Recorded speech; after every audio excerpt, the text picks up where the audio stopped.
pemirsa Deteksi TV, selanjutnya kita coba bincang-bincang. Di sebelah kanan saya, Bapak Haji Abi Kusno, Sarjana Ekonomi, Direktur PDAM Tirta Kaca, Kabupaten Oku. Di sebelah beliau, ini Kabak Teknik sama Bapak Asil SSI. Kalau sudah berbicara teknik, tentu kalau kata orang Palembang selok belok PDAM ini beliau yang paham ini. Itu. Dan di sebelah kanan beliau ini ada seorang ibu yang cantik tapi tugasnya adalah pelayanan. Jadi kasih pelayanan Ibu Tris Sunansias ST. Setelah itu di sebelah kanan beliau ada yang paling penting lagi, masalah keuangan. Kalau sudah berbicara masalah keuangan ini sungguh fenomena. Terkadang namanya keuangan bisa pelayanan kita dengan baik dikarenakan ada uang. Kalaupun uangnya bermasalah, tentu permasalahannya suka jalan di tempat. Ada kasih keuangan sama Om Denny Saputra, Sarjana Ekonomi. Selamat siang Bapak-bapak, Ibu-ibu sekalian. Kita coba, kalau tadi kita sudah tanya sama Direktur PDAM Bapak Haji Abi Kusno, Sarjana Ekonomi, kita coba ke Pak Asril. Ini masalah teknik ini. Pak Asril, tadi disampaikan oleh Bapak Direktur bahwasanya PDAM ini Pak, boleh dikatakan sudah tua usianya. Benar. Usia sudah tua, tentu infrastrukturnya baik bangunan, terutama bagi mesin pompa ataupun mesin-mesin produksi, ini kan sudah banyak yang lemah Pak. Bagaimana pendapat Bapak? Ya, benar. Jadi mengingat sejarah berdirinya PDAM ini kan dibangun sejak tahun 1976 dan beroperasi komersial sejak tahun 1981. Iya. Nah, sejak tahun itu pula sampai dengan sekarang lebih kurang 40 tahun lebih. 40 tahun lebih usia PDAM Kabupaten Oku ini. Iya, itu. Walaupun ada pembangunan baru, misalnya di Bakung, gitu yang baru, namun usianya sudah di atas 10 sampai 15 tahun. Sampai 12 tahun. Nah, jadi untuk pembangunan yang lama ini berbentuk tipe beton itu lumayan kuat. Yeah. Masih beroperasi sampai sekarang. Yeah. Nah, namun untuk pembangunan yang sifatnya dari plat baja itu seperti di beberapa unit yang lain yang disebutkan tadi, Bakung, Tanjung Baru, Tanjung Agung, kemudian Batu Kuning, ya. Itu rata-rata dari plat baja. Plat baja, termasuk yang di Sosobay Raya. Iya. Iya. Sosok berayap itu beton. Beton. Ada yang berdiri pertama itu dari plat baja. Nah, kelemahan plat baja ini cuma bertahan beberapa tahun, sekitar 5 tahun sampai 10 tahun lah. Nah, setelah itu operasional sudah tidak optimal lagi. Iya. Ya, makanya tadi disebutkan kalau air baku Sungai Ogan ini pada saat ya meluap, hujan kemudian meluap dan kondisi air bakunya sudah tingkat kekeruannya sudah melampaui ambang batas kemampuan, maka pengolahannya sudah tidak optimal lagi, maksimal 30 sampai 40% kalau mau meningkatkan kualitasnya. Ya, tetapi kalau kita berbicara masalah pelayanan tadi, ini kan ada dua sisi mata uang yang sama sulit. Satu sisi kita harus tetap bertahan dengan kualitas yang baik. Di satu sisi kita harus memenuhi kuantitas karena masyarakat butuh air. Tetapi ada dilema lagi. Sebagian masyarakat ada yang mengeluhkan air bagi yang lancar, air kualitas yang baik. Namun ada sebagian masyarakat yang penting air mengalir, karena pada akhirnya kan mengendap juga, karena sudah diproses di dalam pengolahan kita sudah diproses. Tetapi karena pengolahannya itu singkat, sehingga mengendapnya tidak sempat mengendap di instalasi pengolahan air, namun setelah di bak pelanggan. Cuman kelemahannya pelanggan rajin menguras bak. Nah, itu kelemahan. Jadi dua sisi mata uang ini sama sulit. Jadi di saat kita meningkatkan pelayanan, berarti kualitas ya. Saat kita meningkatkan kualitas, jadi kuantitas itu berkurang. Iya, benar. Begitu juga sebaliknya. Begitu sebaliknya. Gitu. Jadi kalau kita mau kualitas yang baik, yang benar-benar bagus, ya paling-paling 30% sampai 40%. Otomatis sekian ribu pelanggan juga tidak mendapat air. Iya. Oke, kalau masalah tingkat kekurangan itu cuma berjalan 1 hari. Iya. Tapi ini kan berminggu-minggu. Betul. Sementara kita macet saja 1 sampai 2 jam itu berhari-hari bahkan berminggu. Pak Asel, saya tanya. Berarti kita ini kan membutuhkan dalam arti kata, kalau istilah itu semacam penyegaran, Pak. Ya, benar. Tentu PDAM ini diremajakan, terutama jaringan, gitu kan? Ya. Nah, ini kalau bisa boleh kami kalkulasi, Pak, berapa butuh anggaran itu? Sebenarnya kita sudah punya program, Pak ya. Iya. Ada program peningkatan kapasitas. Peningkatan kapasitas, ya. Artinya untuk mengantisipasi volume air distribusi. Untuk menstabilkan volume. Jadi dengan kita peningkatan kapasitas dan penambahan kapasitas, berarti kita dapat menambah kapasitas air produksi meskipun nantinya pada saat air keruh. Ya. Nah, itu pembangunan infrastruktur instalasi pengolahan air. Infrastruktur pengolahan air.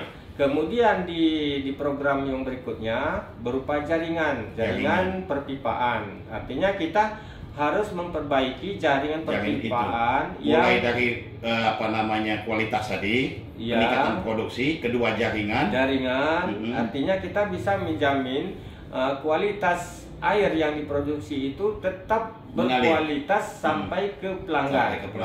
Karena begini, jika kondisi jaringan itu kurang baik, maka kemungkinan ada zat pencemar, zat pengotor di dalam jaringan selama perjalanan air di dalam jaringan, karena perpipaan itu kan di bawah tanah. Betul. Ada yang lewat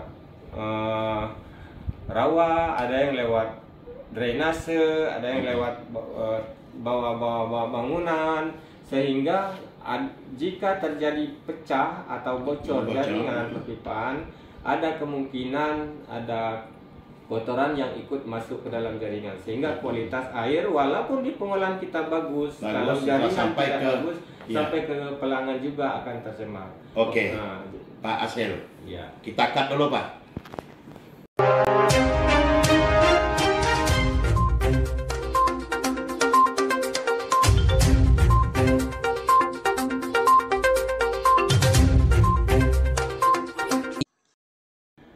Baik, pemirsa Deteksi TV selanjutnya, kalau tadi kita sudah panjang lebar mendapat pencerahan dari Pak Asel, Kabak Teknik PDAM Tirta Raja Kabupaten Oku. Kita coba ini masalah pelayanan ini. Kalau sudah berbicara pelayanan ini berarti yang langsung dengan konsumen. Kita coba tanya bagaimana sistem pelayanan yang ada di PDAM Tirta Raja Kabupaten Oku ini. Selamat siang, Ibu. Ibu Tri, singkat saja. Bu, kalau berbicara pelayanan biasanya sering, Bu, mungkin mendapat telepon macam-macam. Ada, pokoknya kalau sudah berbicara pelayanan ini, kalau sudah di saat air ini macet ataupun tidak mengalir, tentu terkadang konsumen banyak menyampaikan keluhan-keluhan kepada Ibu. Apa saja yang menjadi keluhan utama bagi konsumen, Bu? Biasanya yang menjadi keluhan bagi konsumen itu air tidak mengalir, kekeruhan air, kerusakan water meter, kehilangan water meter, penyambungan kembali, seperti itu, Pak. Bu, kalau boleh tahu, Bu, total keseluruhan di dalam kota saja, Bu, ada berapa pelanggan? Kurang lebih 17.000. 17.000. Ini 17.000 ini dalam kota Batu Raja, Bu, Semua, Pak. Oh, semua. Termasuk yang di kalau dalam kota Batu Raja itu 15.000, Bu, 17.000 itu termasuk yang lain-lainnya. Termasuk yang lain-lain. Gitu. Nah, apa saja Bu yang disampaikan oleh konsumen yang paling klik bagi Ibu biasanya? Selain daripada terkadang kalau ini sudah sering, ya. Kalaupun tidak mengalir kan itu, nah sudah biasa. Apa saja yang menjadi dalam arti kata ada semacam pemikiran Ibu bagaimana untuk solusi mengatasinya? Selain air tidak mengalir itu biasanya karena merasa pemakaian tidak sesuai. Oh, pemakaian tidak sesuai berarti. Jadi merasa pemakaiannya di rumah sedikit, tapi pembayarannya besar. Tapi pembayaran rekeningnya, nah ini yang jadi masalah. Jadi saat ini solusi kita sudah menggunakan sistem Android, jadi dipoto. Betul. Jadi berapa angka di lapangan itu bisa kita konfirmasikan ke bagian IT. Ke bagian IT. Jadi untuk beberapa daerah itu sudah kita lakukan sistem foto. Ya, jadi dalam arti kata untuk menjawab daripada keluhan masyarakat terkadang biasa Bu, ada juga masuk ke kita ngeluhnya tidak sesuai, katanya besar pembayaran sementara waktu air. Nah kalau sudah seperti ini berarti terjawab, terjawab apa yang dikeluhkan oleh masyarakat. Selain dari itu apa saja Bu? Selain itu kebanyakan karena tidak mengalir itu Pak. Tidak mengalir. Itu tentu kita konfirmasikan ke bagian distribusi. Kalau sudah berbicara tidak mengalir, tentu kaitannya dengan masalah teknik tadi Bu ya. Iya. Ya. Jadi semua laporan itu kita tampung, kita pilah-pilah apakah ini ke bagian teknik atau ke bagian kita pembaca meter untuk ditindaklanjuti ke lapangan. Untuk ditindaklanjuti ke lapangan. Standby 24 jam Bu mungkin. Cuma sampai jam 4 sore kalau kita sore, ya? Kalau melewat HP lewat. Ya terkadang konsumen kan kepengennya bad service Bu. Tahu malam, ledengnya macet, telepon PDAM. Iya. Padahal kita kan beda dengan PLN ataupun dengan rumah sakit yang setiap siap 24 jam. Tentu kalau PDAM ini berarti ada limit waktunya Bu ya, sampai jam 4. Jam 4 sore, berarti kita akan melayani apapun bentuk keluhan daripada konsumen. Oke, pemirsa Deteksi TV sekalian, kita coba tanya kepada bagian keuangan ini. Di sini ada Om Denny ya. Om Denny Saputra, sarjana ekonomi. Kasih keuangan. Kalau sudah berbicara kasih keuangan dari awal tadi kita sudah berbicara. Om, keuangan PDAM ini bagaimana sih Om? Sebenarnya? Kalau untuk saat ini keuangan cash flow kita ini agak sedikit kurang baik, karena untuk pemasukan PDAM sekarang rata-rata per bulannya 1,7 miliar. 1,7 miliar. Ya. Sedangkan beban kita untuk operasional pegawai dan listrik aja itu sudah hampir 1,3 miliar. 1,3. Iya. Berarti ada kelebihan itu 4 miliar Om. 4 ya. 400 juta. 400 juta. Ya. 1,7 ya betul, 400 juta. Nah 400 juta ini semua untuk? Biasanya itu biaya-biaya yang lain yang seperti perbaikan, kimia, bahan kimia. Berarti dalam 1 bulan ini boleh dikatakan apa yang sering dikatakan itu memang PDAM ini merugi ya? Iya.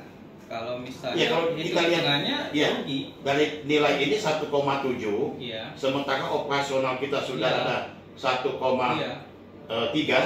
ya 1,3 operasional, ini termasuk gaji. Iya termasuk gaji. Nah berarti kan masih ada sisa di 400. 400 ini akan dikelola dalam arti kata untuk beli kimia segala macam. Iya, beli kimia. Belum kita bayar utang yang belum terbayar di bulan-bulan kemarin atau di tahun-tahun kemarin. Ya, seperti kemarin mendekati Lebaran. Lebaran ya. Dalam arti kata banyak pelanggan yang lewat. Nah, iya, yang lewat dalam arti kata berarti ini kan ada kos untuk nutupin pengeluaran yang lain. Kalau kos untuk menutupi nggak ada itu, karena kita operasional kita yang dapat itu habis untuk bulan itu. Iya. Ada lagi kelebihan untuk 1 bulan itu nggak ada sekarang. Jadi nombok atau enggak ini atau pas saja nih? Kalau misalnya kebanyakan sering nombok kita. Nombok. Iya, karena utang itu bertambah terus, utang bulan lalu misalnya. Belum lagi utang yang datang, perbaikan itu. Nah, tentu kita akan mencari solusi. Kalau boleh tahu, ini kembali kepada Ibu pelayanan tadi, berapa yang nunggak Bu konsumen ini? Persentasenya saja. Persentasenya yang nunggak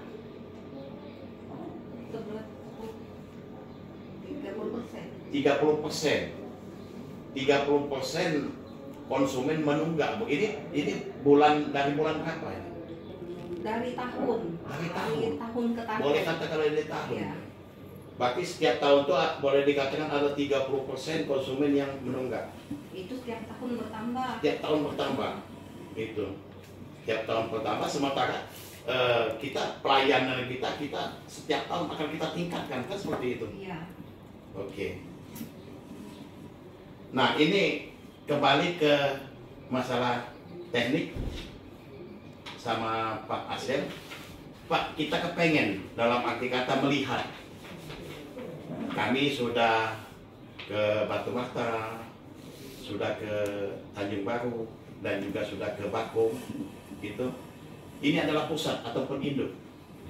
Kita coba melihat bagaimana sistem pengelolaan yang sesungguhnya sehingga masyarakat tahu, oh ini penyebabnya, sehingga dia kerucut penyebabnya ini. Sementara kadang masyarakat kan kepengennya baik, bagus, ada semacam kalau keran itu langsung diminum. Nah, sementara kadang sampai ke konsumen itu airnya itu apa yang dikatakan oleh Bapak Direktur tadi, PDAM itu perusahaan sangat jujur. Di saat yang kita sedot itu keruh, sampainya juga keruh, tapi tentu sudah melalui proses ya. Gitu. Oke, pemirsa Deteksi TV sekalian, kita coba akan melihat jaringan produksi yang ada di PDAM Tirta Raja Kabupaten Oku. Ikuti kami Deteksi TV.